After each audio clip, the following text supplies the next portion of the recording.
très chers téléspectateurs, que Dieu vous bénisse là où vous nous suivez. Bien, vous êtes dans CGC TV, croissez dans la grâce et dans la connaissance télévision avec le pasteur Jimmy Simba. Bien, très chers téléspectateurs, le thème de ma prédication aujourd'hui est intitulé « Comment devenir riche ». Bien, j'aimerais faire la prière avant de commencer cette prédication. Éternel Dieu, je te rends grâce pour ces privilèges que tu m'as accordés pour prêcher ta parole. Laisse que ton esprit illumine le cœur de tous ces ascènes qui ont disposé leur cœur pour suivre cette prédication. Je bénis ton nom, c'est toi qui es notre Dieu. Au nom de Jésus. Amen. Praise God. Alléluia. Bien, très chers téléspectateurs, comme je vous ai dit, le thème de ma prédication est intitulé « Comment devenir riche ». Vous savez, très chers téléspectateurs, j'ai vu pendant ma réflexion qu'il y a 4 façons quelqu'un peut devenir riche. J'ai vu 4 façons dans ma réflexion. On peut devenir riche par détournement. Il y a des gens qui sont riches aujourd'hui parce qu'ils ont détourné l'argent, parce qu'ils ont escroqué de l'argent, parce qu'ils ont escroqué les biens. Et aujourd'hui, ces gens sont des riches. La loi condamne ces gens d'actes. Et la parole de Dieu les condamne. Ce qui n'est pas bon. Il y a des gens qui roulent en carrosse aujourd'hui. Parce qu'ils ont détourné l'argent. Ils ont détourné les biens de l'État. Et ces gens vivent dans le luxe. Ces gens sont entre guillemets des riches.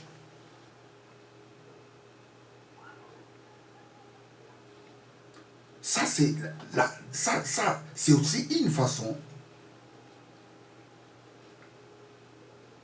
qu'une personne peut devenir riche. Ce qui n'est pas bon devant le Seigneur. Ce qui n'est pas bon devant la loi. Parce que la place des gens qui détournent de l'argent, c'est la prison. Tous les gens qui détournent l'argent, ils passent leur vie dans la prison. Praise God, hallelujah. Et la deuxième façon, quelqu'un peut devenir riche, c'est par héritage. Quelqu'un peut devenir riche parce qu'il a hérité l'argent de ses parents ou bien des arrières de ses parents. C'est aussi une façon quelqu'un peut devenir riche. Et la troisième façon, on peut devenir riche par les forces occultes. Il y a des gens qui sont des riches aujourd'hui parce qu'ils ont touché à la magie. Il y a des gens qui sont devenus riches aujourd'hui parce qu'ils ont sacrifié leurs enfants. Ils ont sacrifié les membres de leur famille. Ils ont sacrifié leurs parents.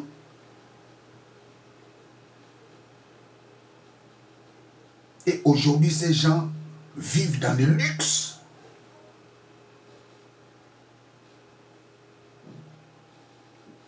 Et la fin de ces gens, ils finissent très mal leur vie.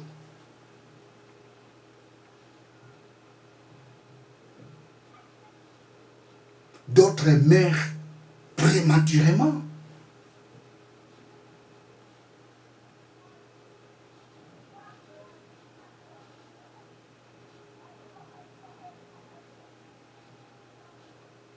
Praise God, hallelujah. Plusieurs sont devenus des fous parce qu'ils ont voulu devenir riches par les forces occultes.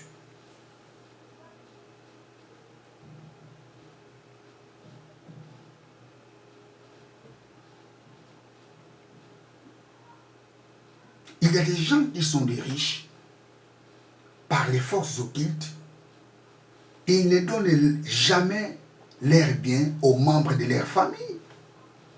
Ces gens vivent sous condition. Leurs vies sont conditionnées.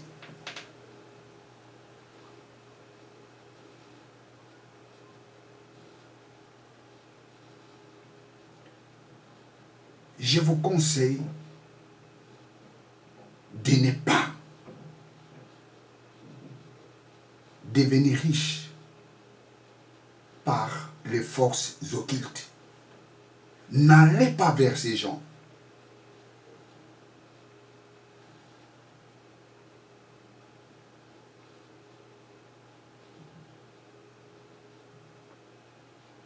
Plusieurs ont gâché leur vie parce que ils ont voulu devenir riches à travers ces pratiques occultes.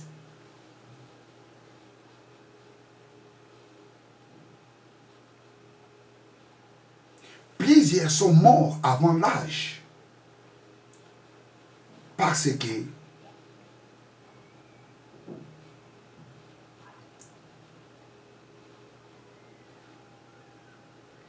ils ont fait alliance avec les forces occultes.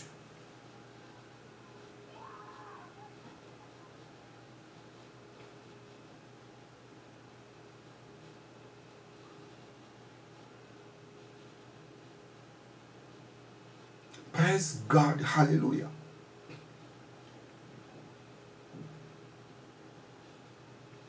Il y a plusieurs gens aujourd'hui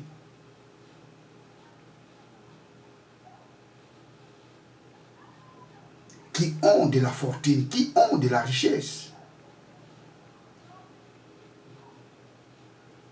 Ils savent très bien la source de leur fortune.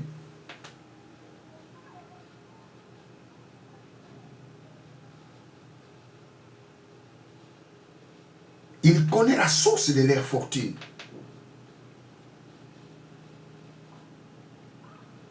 Comment devenir riche?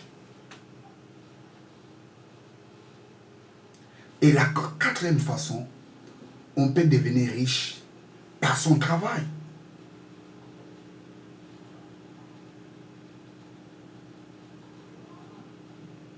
On peut devenir riche par son travail, sans faire les détournements, sans hériter les biens de son père ou de ses arrière-parents, sans toucher aux pratiques occultes, mais en travaillant, on peut aussi devenir riche par le travail. Je vous ai dit que dans ma réflexion, j'ai vu 4 façons. Quelqu'un peut devenir riche. Quelqu'un peut trouver même 5 façons ou 6 façons. Mais moi, dans ma réflexion, j'ai trouvé 4. On peut devenir riche par détournement. C'est que la parole de Dieu condamne et la loi aussi les condamne. On peut devenir riche par héritage. Et on peut devenir riche par les forces occultes. Mais devenir riche par des forces occultes a des conséquences gravissimes. J'ai dit a des conséquences gravissimes.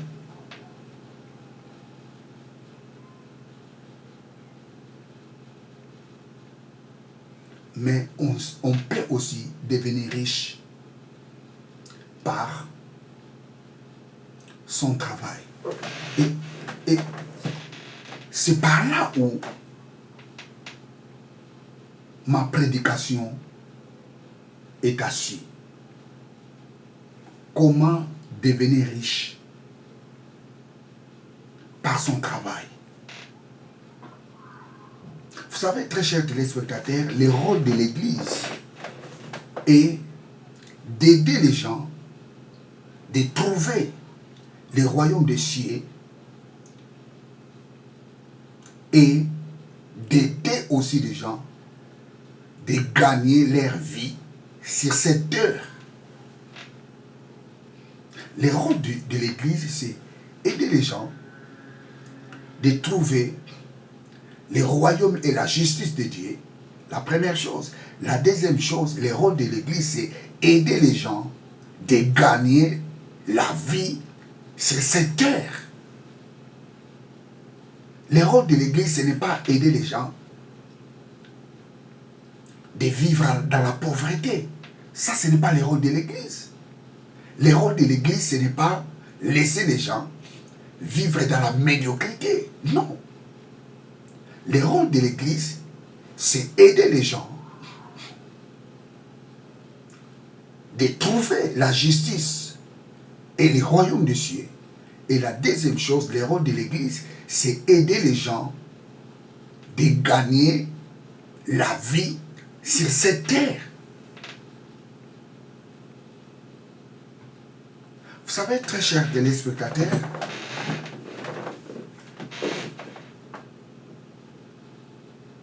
personne n'est heureux lorsqu'il est tenté de vivre dans la pauvreté. Personne n'est heureux.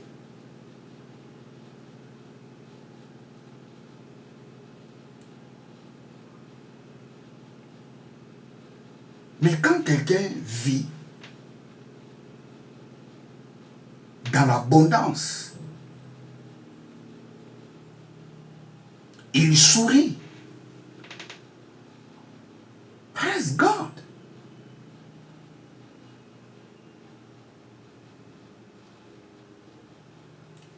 Le rôle de l'Église, c'est aider les gens de recevoir Jésus-Christ comme Seigneur et Sauveur et d'aider aussi ces gens de réussir la vie sur cette terre. Parce que Dieu n'avait pas créé l'homme pour souffrir. Dieu a créé l'homme pour qu'il puisse vivre dans l'abondance. Dieu a créé l'homme pour qu'il puisse sourire sur cette terre. Dieu n'a pas créé l'homme pour qu'il continue toujours à pleurer.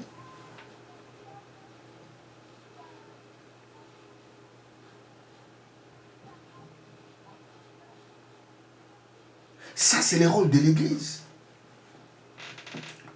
La Bible nous dit, cherchez premièrement, nous allons lire ça, Matthieu 6, 33. Matthieu 6, 33. Matthieu 6, 33. Matthieu 6, 33. Cherchez premièrement le royaume de Dieu et la justice de Dieu, et toutes choses vous seront données par-dessus. Cherchez premièrement le royaume et la justice de Dieu. Mais écoutez, très chers téléspectateurs, les jours où nous avons accepté Jésus-Christ comme Seigneur et Sauveur, c'était ces jours-là nous avions trouvé le royaume de Dieu. C'était ces jours-là nous avons trouvé la justice de Dieu. Comme nous avons le royaume de Dieu, comme nous avons trouvé la justice de Dieu, nous avions maintenant besoin de toucher les restes, les par-dessus. La Bible nous dit, toutes choses vous seront données par-dessus. Comme nous avons reçu Jésus-Christ, ça signifie que nous avions trouvé le royaume de Dieu. Et maintenant, c'est les bénéfices qui nous restent. La Bible nous dit, toutes choses vous seront données par-dessus. Mais écoutez, aujourd'hui, les gens prêchent les gens. Cherchez le royaume de Dieu. Les restes vous seront donnés par-dessus. Cherchez premièrement le royaume de Dieu. Les restes vous seront donnés par-dessus. Mais le royaume de Dieu, c'est quoi? Le royaume de Dieu, c'est Christ. Les jours où nous avons reçu Christ, c'était ces jours-là, nous avions reçu le royaume de Dieu. Et la Bible nous dit, nous sommes les fils du royaume.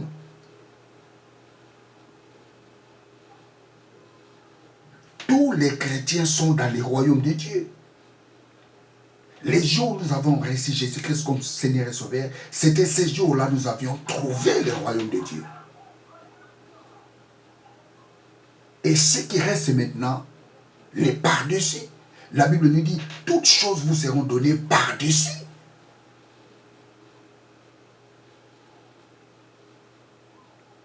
Praise God. Écoutez, très chers téléspectateurs. Les païens cherchent le royaume de Dieu. Mais nous qui sommes en Christ, nous ne cherchons plus le royaume de Dieu. Lorsque nous étions des païens, on cherchait le royaume de Dieu. Les jours où nous avions accepté Jésus-Christ comme Seigneur et Sauveur, c'était ces jours-là que nous avions trouvé le royaume de Dieu. Les chrétiens ne peuvent plus chercher le royaume de Dieu parce qu'ils sont dans le royaume. C'est les non-croyants, les païens, ce sont eux qui sont à la recherche du royaume de Dieu. Comme nous avions le royaume de Dieu, comme nous sommes dans le royaume de Dieu, ce qui nous reste, c'est les par-dessus. La Bible nous dit, toutes choses vous seront données par-dessus.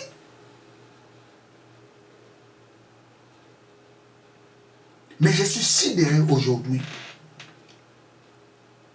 Même dans l'église, on continue toujours à dire ou de prêcher aux chrétiens, chercher premièrement le royaume de Dieu.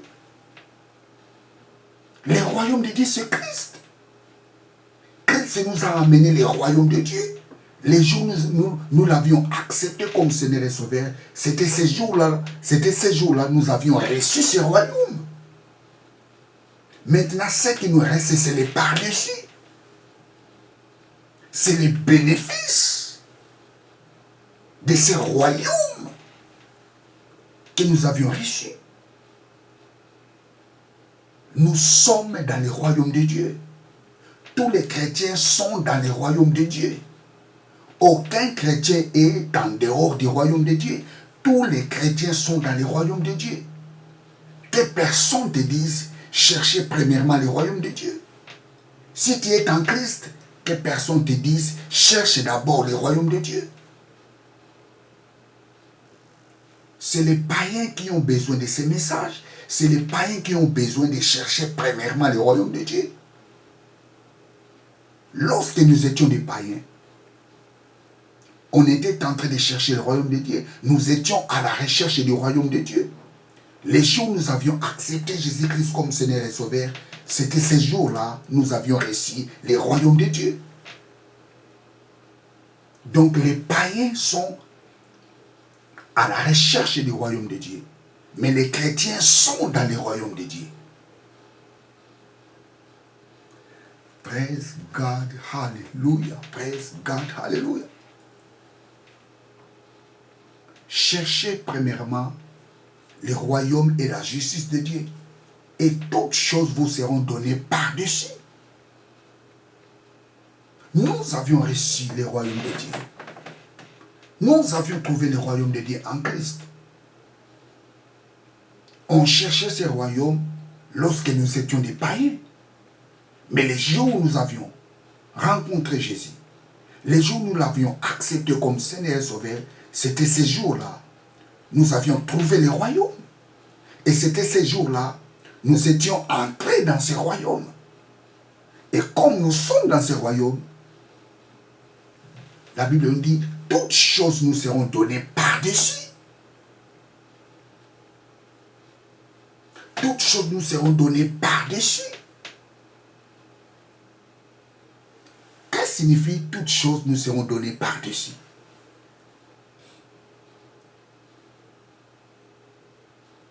Toutes choses nous seront données par-dessus, c'est quoi? C'est la bonne santé, c'est la prospérité, c'est la protection, c'est la richesse, c'est la paix, c'est la bonne santé, c'est d'aller de progrès en progrès.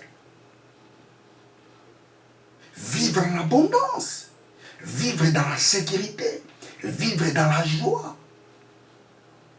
vivre dans le bonheur. C'est ça, toutes choses vous seront données par-dessus. Être toujours le premier, mais non laquelle. Cherchez premièrement le royaume et la justice de Dieu, et toutes choses vous seront données par-dessus.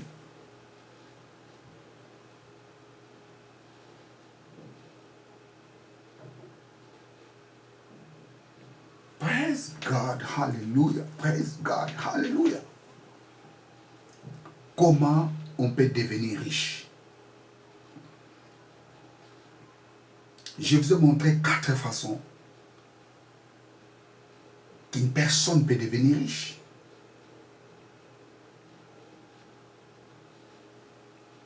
Mais ce qui est important pour nous, c'est le point 4. Devenir riche par son travail. Devenir riche par héritage, ce n'est pas mauvais. Mais ça peut arriver. Tes parents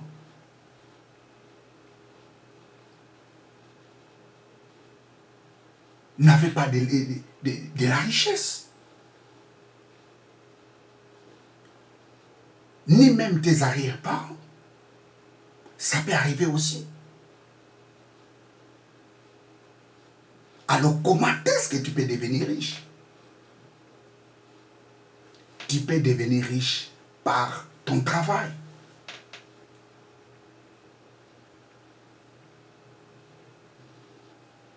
Il ne faut pas devenir riche par détournement. Il ne faut pas devenir riche par des forces occultes.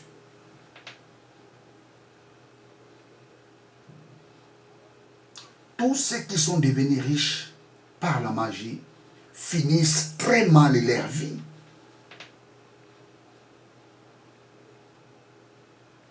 La Bible nous dit, c'est la bénédiction de l'Éternel qui enrichit et il ne la fait suivre d'aucun chagrin.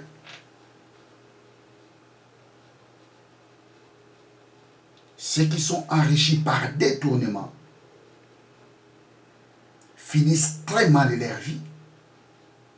Ceux qui sont enrichis par des forces occultes finissent très mal leur vie.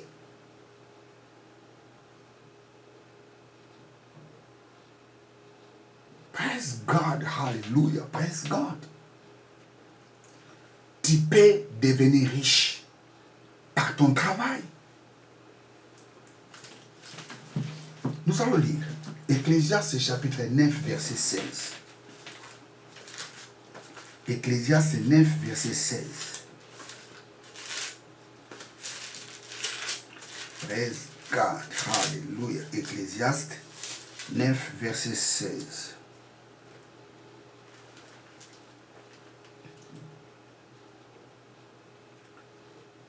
Et j'ai dit, la sagesse vaut mieux que la force.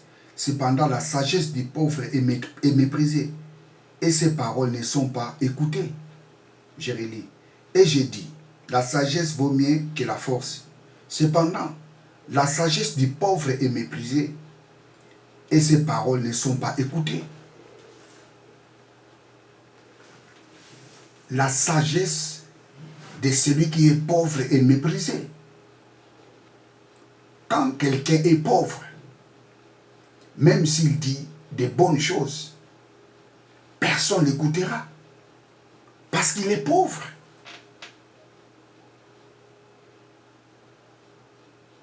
La sagesse de celui qui est pauvre est méprisée.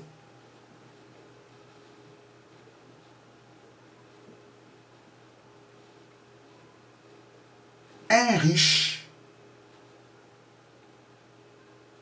a la facilité d'écouter un riche. Un pauvre a la facilité d'écouter un riche. Mais un riche n'a pas la facilité d'écouter un pauvre.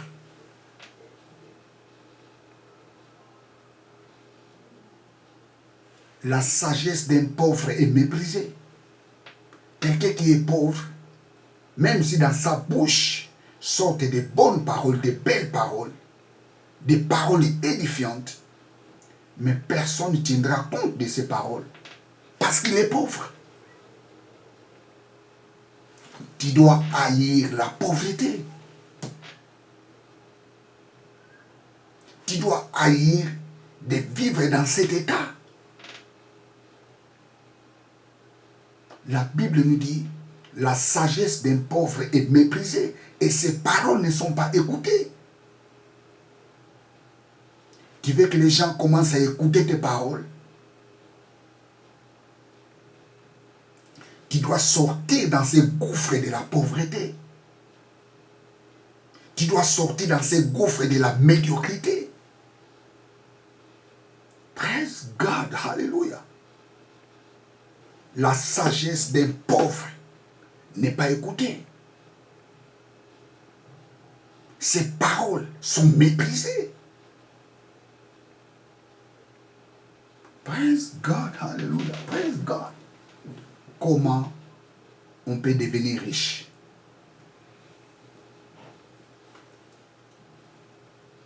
Nous allons lire Proverbe, chapitre 12, verset 27. Proverbe, chapitre 12, verset 27. Proverbe, chapitre 12, verset 27. Proverbe, chapitre 12, verset 27. Les paresseux ne rôtit pas son gibier, mais les précieux trésors d'un homme, c'est l'activité. Les paresseux ne rôtit pas son gibier, mais les précieux trésors d'un homme, c'est l'activité. Un homme paresseux ne peut jamais rôtir les gibiers. Un paresseux ne peut jamais manger. Un paresseux ne peut jamais rôtir son gibier.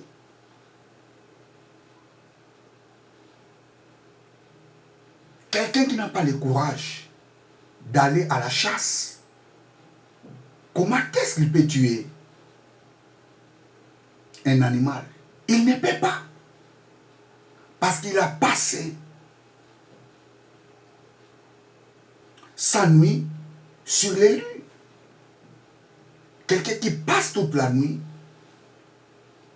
à dormir, à ronfler. Le matin, il ne peut jamais rôtir le gibier. Il ne peut jamais manger. Un paresseux ne peut jamais rôtir son gibier. Il ne peut pas. Mais que nous dit la Bible? Praise God. Mais les précieux trésors d'un homme, c'est l'activité. Mais dans la version Darby, nous allons prendre un peu la version Darby.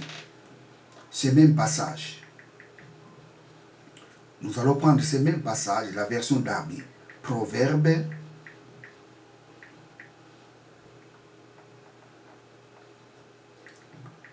Proverbe 12, 27. Praise God. Proverbe 12, 27. Nous allons lire la version Darby. Les paresseux ne rôtit pas sa chasse. Les biens précieux de l'homme sont aux diligents. Je reprends. Les paresseux ne rôtit pas sa chasse. Mais les biens précieux de l'homme sont aux diligents. J'aime beaucoup la version Darby. Nous allons lire la version Martin. Les paresseux ne rôtit point sa chasse, mais les biens précieux de l'homme sont aux diligents.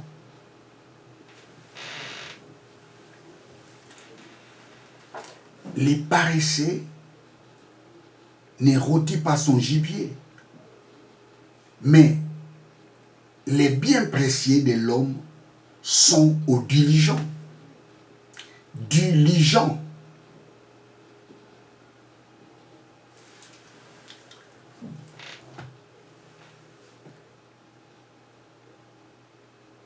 La richesse est pour les diligents. La richesse est pour les gens qui travaillent. La richesse n'est pas pour les paresseux. Oh, praise God, hallelujah. Vous savez, le mot diligent en hébreu, c'est karouch,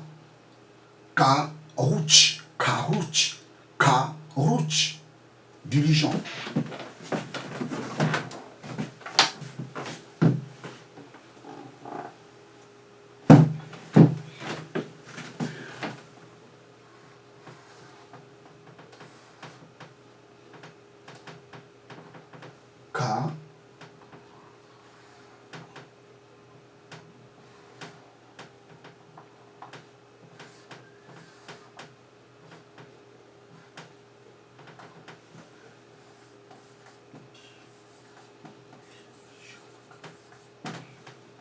Karouch.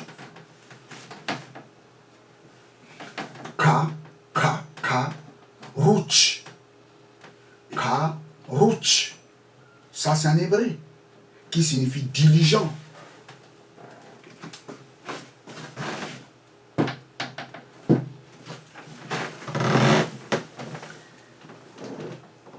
Proverbe 12, 27.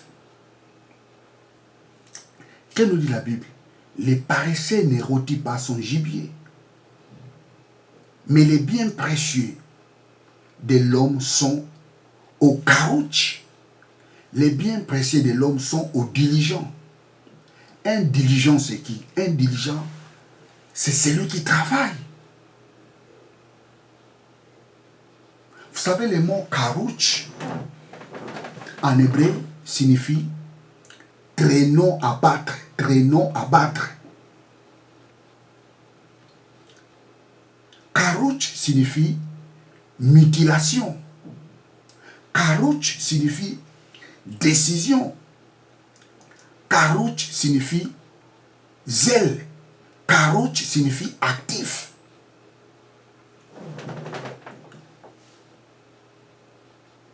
Les biens précieux de l'homme, ou je dirais la richesse de l'homme, ou la richesse est aux diligents.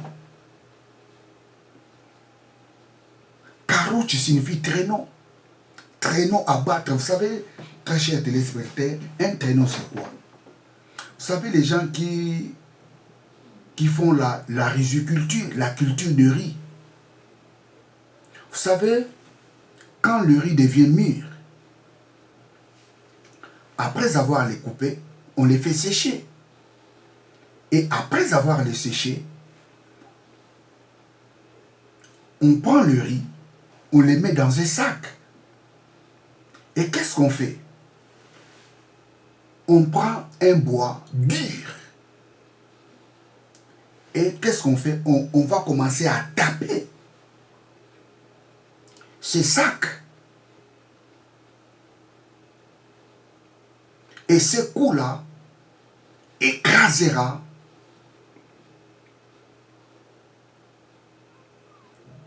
les riz pour que les riz se détachent